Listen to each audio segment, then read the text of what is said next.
নমস্কার বন্ধুরা, welcome to my YouTube channel career guide India.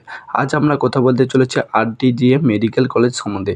আজকের আমরা এই ভিডিওতে এই কলেজের সম্বন্ধে আলোচনা করব। এই কলেজটি কত সালে এস্টাবলিশ হয়েছে, এই কলেজটি কোথায় অবস্থিত এবং এই কলেজে MBBS পড়তে গেলে তোমাদের কত টাকা খরচ হতে পারে এবং এই কলেজে ক্লাসরুম কেমন, এই কলেজে লাইব্রেরি কেমন, এই কলেজে হসপিটাল কেমন, এই কলেজে হোস্টেল কেমন, কলেজে কী কী ফ্যাসিলিটি হচ্ছে, হসপিটালে কী কী ফ্যাসিলিটি হচ্ছে, A to Z বিষয় নিয়ে আজকে আমরা আলোচনা করব এই ভিডিওতে। চলো দেরি না করে ভিডিওটা শুরু করা যাক। আমরা প্রথমে আলোচনা করব এই কলেজটি কত সালে এস্টাবলিশ হয়েছে এবং এই কলেজটি কোথায় অবস্থিত।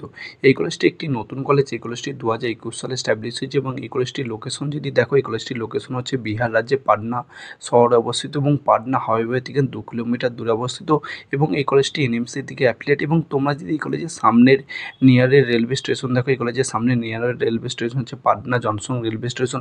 এবং তোমরা যদি এই কলেজের সামনে এয়ারপোর্ট দেখো, এই কলেজের সামনের এয়ারপোর্ট হচ্ছে পাটনা ইন্টারন্যাশনাল এয়ারপোর্ট। এবং তোমরা যদি এই কলেজে অ্যাডমিশনের জন্য ভেবে থাকো, তোমরা অ্যাডমিশন নিতে পারো।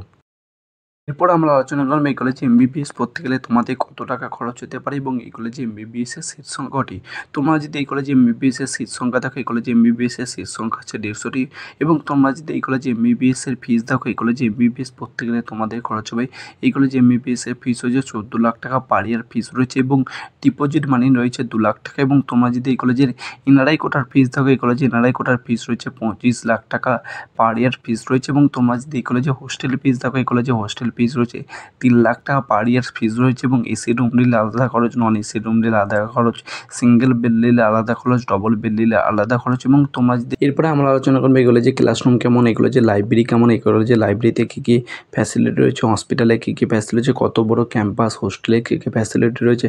তোমরা যদি এই কলেজে ক্লাসরুম দেখো, উন্নত মানের ক্লাসরুম। তোমরা যদি এই কলেজে লাইব্রেরি দেখো, বিশাল বড় লাইব্রেরি, এই লাইব্রেরিতে বহু বই সংরক্ষিত রয়েছে।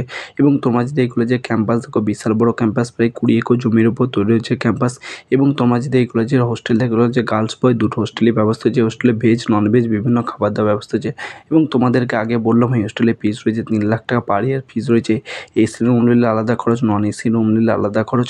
এবং তোমরা যদি এই কলেজে বিশেষ করে হসপিটাল দেখো, বিশাল বড় হসপিটাল, প্রায় 600 বেডের হসপিটাল প্রতিদিন বহু পেশেন্ট আসে, প্রায় পার ডে 1100 বেশি পেশেন্ট আসে। এবং তোমরা যদি এই কলেজটি ভালো লাগে তোমরা অ্যাডমিশন নিতে পারো। তোমরা যদি এই কলেজের হসপিটালে ওই উন্নত টেকনোলজি জিনিসপত্র দেখতেও সব কিছু তোমরা দেখতে পাবে, ICU থেকে শুরু করে অপারেশন থেকে শুরু করে। এবং তোমাদের যদি এই কলেজটি ভালো লাগে তোমরা অ্যাডমিশন নিতে পারো। এবং তোমরা যদি আমাদের থ্রুতে অ্যাডমিশন নিতে চাও, আমাদের নিচে দেওয়া কন্ট্যাক্ট নাম্বারে যোগাযোগ করতে পারো। কেউ যদি MBBS ছাড়াও MDMS অ্যাডমিশন নিতে চায়, আমাদের নিচে দেওয়া কন্ট্যাক্ট নাম্বারে যোগাযোগ করতে পারে। এবং তোমাদের যদি এই ভিডিওটি ভালো লাগে লাইক কমেন্ট শেয়ার করতে ভুলবে না এবং আমাদের চ্যানেল নতুন হলে আমাদের চ্যানেলটি একটি সাবস্ক্রাইব করবে। থ্যাংক ইউ বন্ধুরা, তোমাদের সঙ্গে আবার নেক্সট ভিডিওতে দেখা হবে।